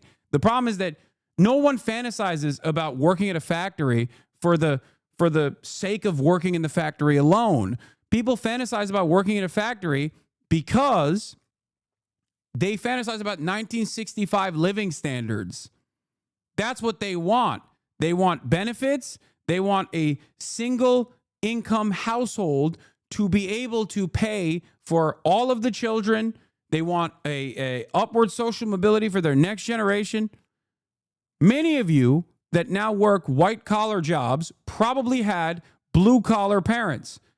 And the one thing that blue-collar parents probably told you was, hey, I'm doing everything in my fucking power so you don't have to go work at a goddamn factory because this shit fucking sucks. My back is broken. I'm constantly medicated. I don't want this future for you. I want you to have a better future. The irony, of course, is that the issue here is not the factory job itself, but instead the fact that jobs don't pay, the fact that there is an affordability crisis, the fact that housing is impossible to achieve, the fact that you will never retire. That is the real problem. We have jobs. We have 23% underemployment in this fucking country right now. We could fix those problems. But, of course, that would require restructuring the way that we depend on maintaining capitalism as the established order. We cannot remove the capitalist dogmatic thought from our minds. We will never be able to do that. The entire system itself is designed around uplifting and maintaining capitalism.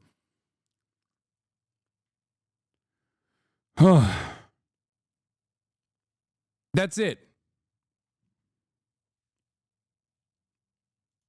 So let's hear from Yanis Varoufakis, who I believe was correct on his assessment of what Trump was trying to do. Trump, the American dollar, and China. What to watch for during 2025. Donald Trump wants to boost exports, to bring American jobs back to the United States, and to shrink the American trade deficit. For that, he needs a lower value of the dollar. For that, he needs a weaker dollar. But at the same time, Donald Trump wants a strong dollar, and he will not brook any discussion of ending the exorbitant privilege, the centrality, the hegemony, the dominance of the American dollar in international transactions. Can Donald Trump possibly have both? Donald Trump's first problem is that the tariffs that he has invested so much political capital in introducing, announcing, and advocating for will most likely boost the value of the dollar. Why? Primarily because every time there is global uncertainty, whenever there is a problem that emanates from the United States, whether that was the 2008 crisis or whatever crisis there is a paradoxical rush of foreign money into the United States, boosting the dollar. So if Trump's tariffs create global uncertainty, the likely outcome will be an increased value of the dollar.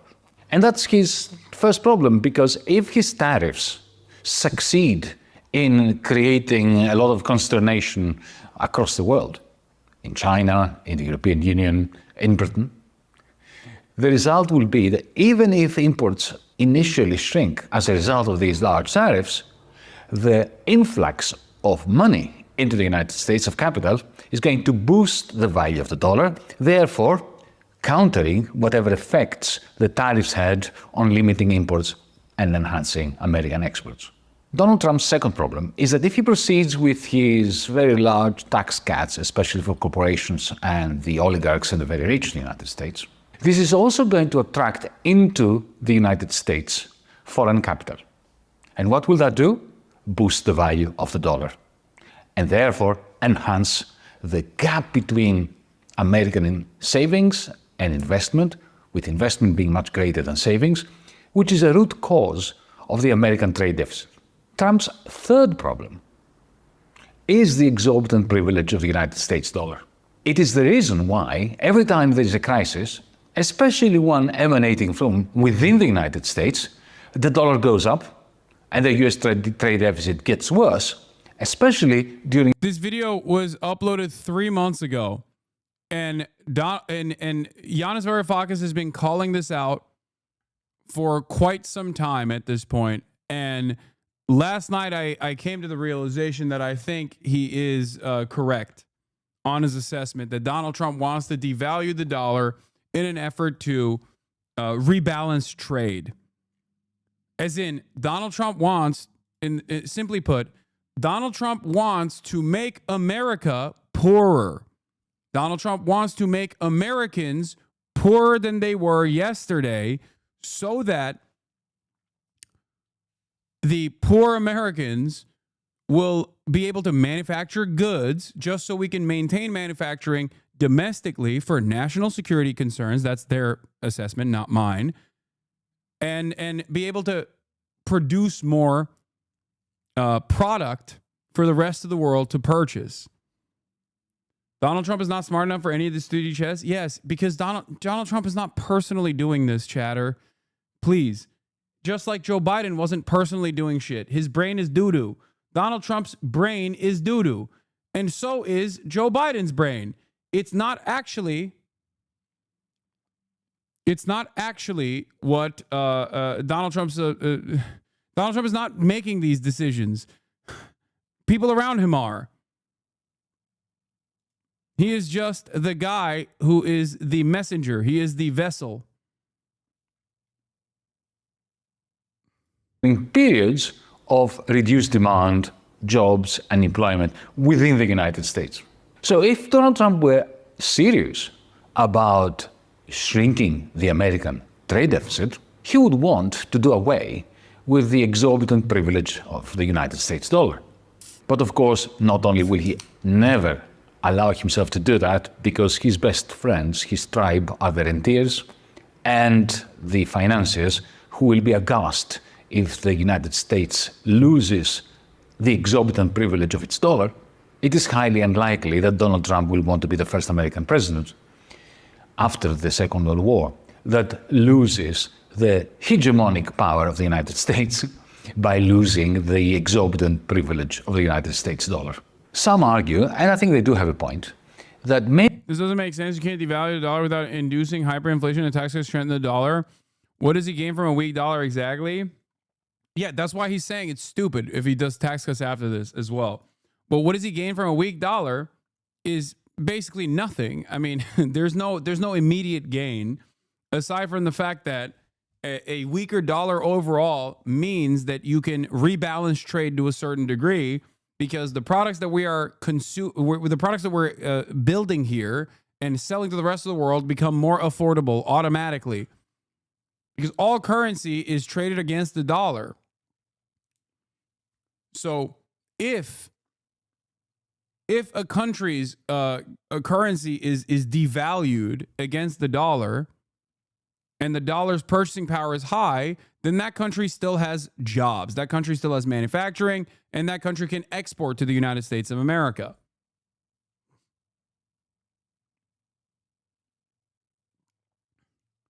If the dollar is weak or weaker than it was, then Americans don't have the same purchasing power in the international market that we have benefited from in perpetuity.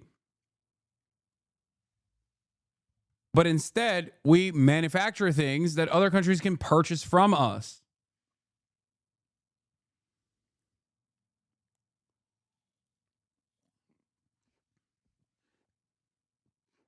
Maybe what he's trying to do, what Donald Trump is trying to do, is he is threatening the world, China and the European Union in particular, with very large tariffs in order to come to an arrangement with them to accept a depreciation of the Chinese yuan, of the euro, of competing currencies, in order for the United States to see its exports rise and its imports diminish.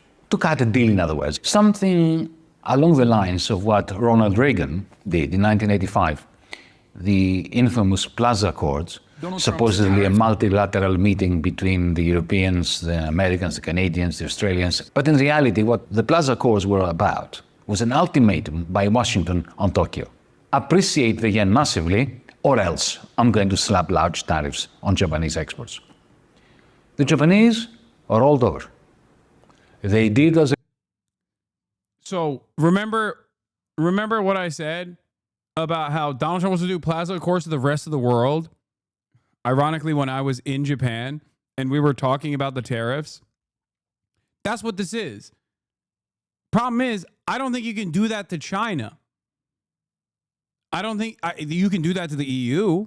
They'll roll over because they have additional concerns about the American dominance going away. If America is no longer the hegemonic superpower, then that breeds instability for capital owners in general. And this entire system is designed so that capital owners are never unstable and on shaky ground.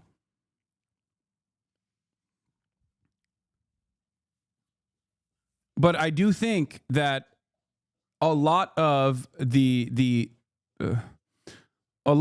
countries will play ball with this. I think so. I think they will. I think they're too scared of.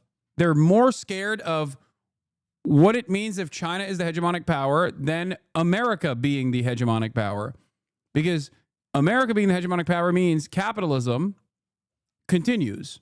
And these guys are short-sighted. That capitalism and capitalist dogma implies you have to be short-sighted. You have to think in quarters.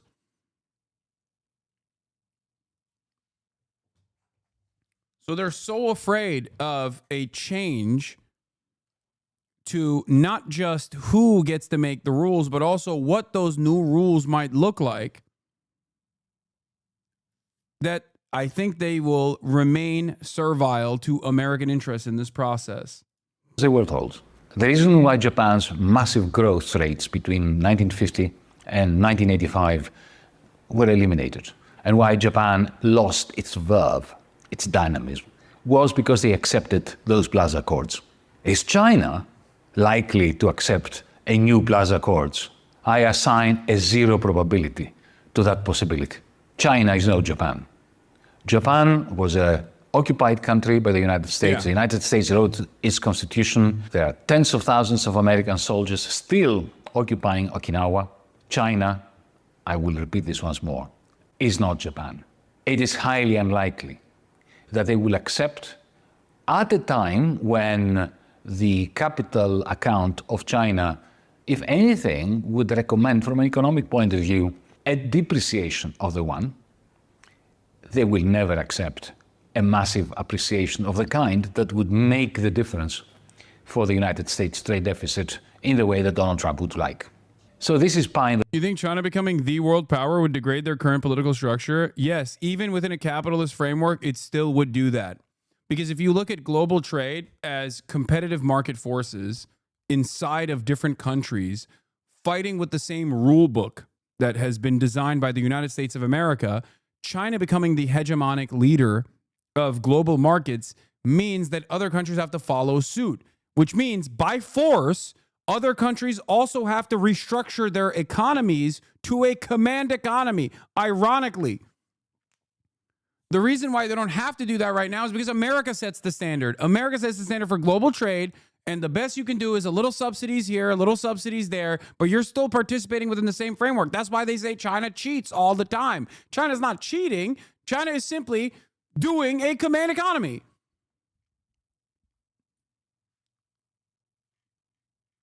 Central planning. The market reaction is the most insane thing I've ever seen. No, I don't think it's insane at all. I think that I think it's very sane within the insane framework that the market operates in.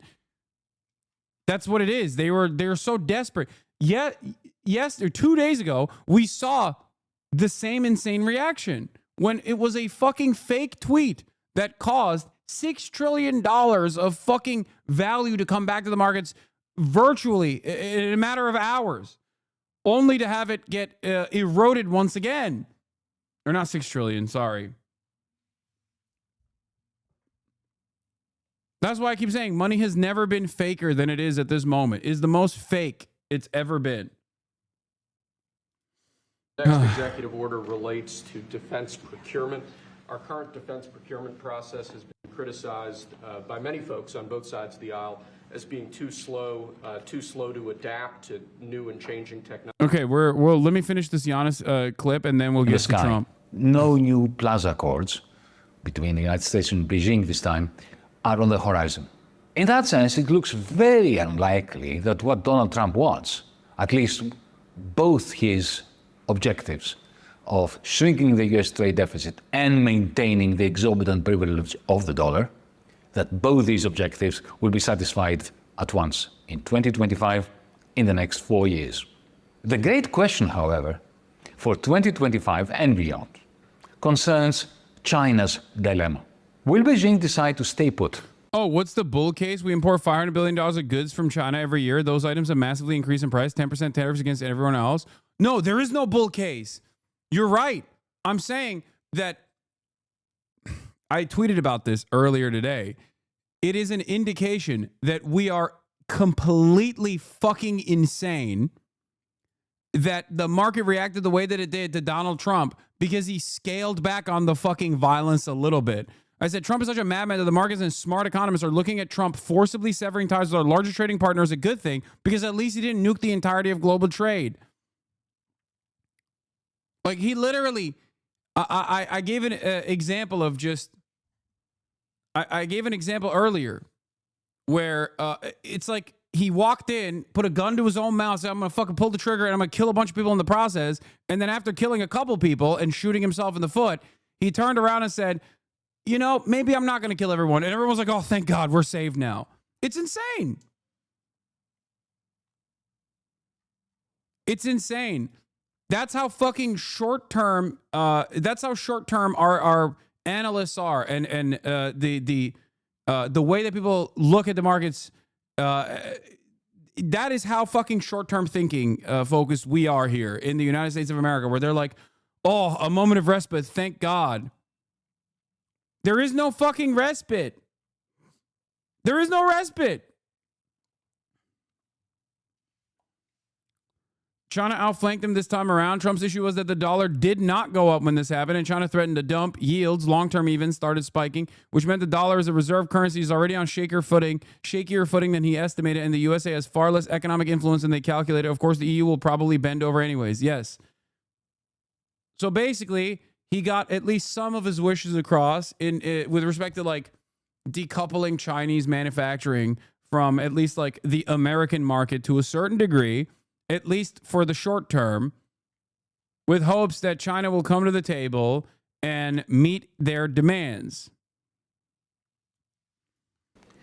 Gaining time until the United States' internal contradictions, Trump's conundrum and dilemma, plays out. Or will Beijing make the choice, which it has not made yet? They have not made up their minds yet, and I think reasonably, will, however, at some point make the choice, make the decision to convert the BRICS area into a new version of Bretton Woods. Just as Bretton Woods had at its heart the US dollar, for the BRICS area to have the yuan at its heart, with more or less fixed exchange rates between the yuan, the rupiah, and other currencies, and with a view to recycle China's surpluses within the BRICS area, because that would be the greatest and most lethal danger. What's really funny about this also is that, like, for there to even be a secondary market, like, America designed global trade in a way and also implemented the most insane sanctions regime and purposely kept the global south as poor as they physically could. And only one of those countries that America exploited was able to, through central planning, even development, and rapid urbanization, was able to overcome the downwards pressure that was applied. Now, that's China.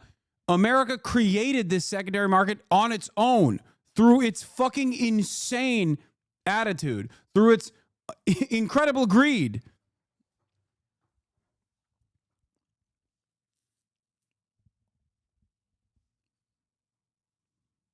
And they're basically pushing this as well. This is at the heart of the One Belt, One Road initiative. This is why I kept repeating to you guys that, like, China's interest in Africa wasn't just to, like, maintain its natural resources and have a monopoly on these rare earth minerals in both extraction and processing. That is definitely one of the goals, but the real goal there, and the reason why their loans were unconditional and removed easily in times of need, as opposed to the IMF and the World Bank loans that these countries were used to, was because they wanted to raise the living standards in Africa so that they could develop a market in Africa, so that ultimately, when push came to shove and America tried to do exactly what they're trying to do right now, as they've signaled since Barack Obama's administration, that they would have a way to move their consumer base and spread it out to the best of their ability to other now developed markets. That was the goal. Now, it's not complete, of course. A big part of the One Belt, One Road initiative, of course, revolves around America's moves in the Middle East, and that America's continued imperial dominance in the region has made it very difficult for China to complete that initiative. But that was the goal, and that is what America was afraid of. And because they've been able to make leeway in that goal, they can because they were able to achieve some of their goals here, that they can withstand America's volatile behavior in this process. But here it is. The bond market was part of the reason why he reversed. I was watching the bond market. It was very tricky. If you look at it now, it's beautiful. The bond market right now is beautiful.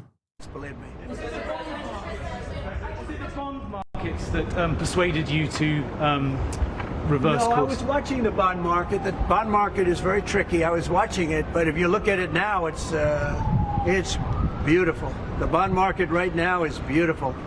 But yeah, I saw last night where people were getting a little queasy. I think everything had. Well, the big move wasn't what I did today. The big move was what I did on Liberation Day.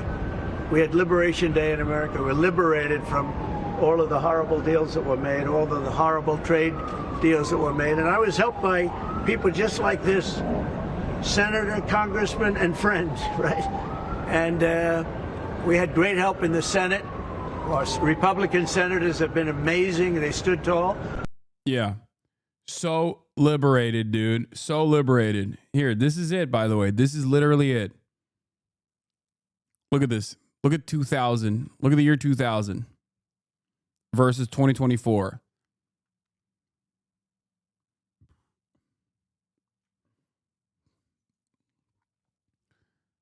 It is because China was able to use global capitalism and the endless appetite for profits from global capital owners to its advantage. Okay? This is why these guys keep saying, oh my God, China is cheating. China is cheating. This is what they're terrified of. Here's another take that I have that I keep repeating over and over again. I said, ironically enough, for Trump's decoupling from China initiative to work, we would have to become more like China, a command economy. The notion that can happen entirely with private enterprise from bullied foreign nations in an expeditious manner is delusional capitalist dogma. The only way for America to become a competitive force in global trade to what you're seeing here, is not by bullying our vassals to pay double tribute, as Arnaud said, but instead to become a command economy ourselves, to become China ourselves. The Chinesefication of America must happen. And even then, it would take at least a decade to rebuild the robust manufacturing base. And considering that we're not going to do that, considering that we're not going to ever do that, as a matter of fact, because that goes against the reason why America is the dominant power still to this day, is because it maintains capitalism. This goes against that. If America became overnight an anti-capitalist nation, or overnight got hit with the fucking Mao Zedong thought beam, and everyone was holding up a copy of the Little Red Book, and decided to nationalize key sectors overnight, then perhaps we could compete with China. But that is, in some ways, I think, the natural evolution. Maybe I'm too much of a glazer of Marx here, but this is a natural evolution that has to take place at a certain point. You either give way to China and allow China to dominate the entire fucking planet and become a diminished force on the planet in the process, because they just dominate fucking global trade because they have a command economy, or you restructure your economy and naturally also become a centrally planned country. Is it even possible to make a capitalist version of China? No, that's not what I'm saying. That's not what is happening here. There's no way to do that.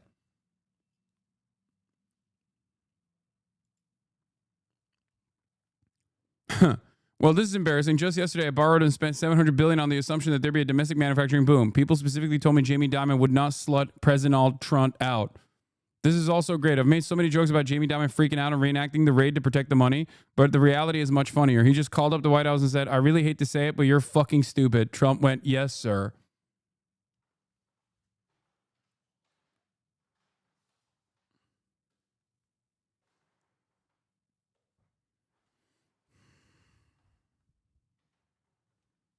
No, I think you're 100% right. Just look at things historically. The wealth inequality in America is a critical mass. The media and the wealthy can only keep tricking the masses for so long. At some point, the public will demand concessions from those in power or face a French-style, Russian-style revolution. It's in the interest of those in power to concede for their own good. I don't even think that. I think that, like, I'm talking about the ways in which, like, global trade operates. I'm talking about nation states and how they move in this process. And I think in order to become competitive to China, they have to become China.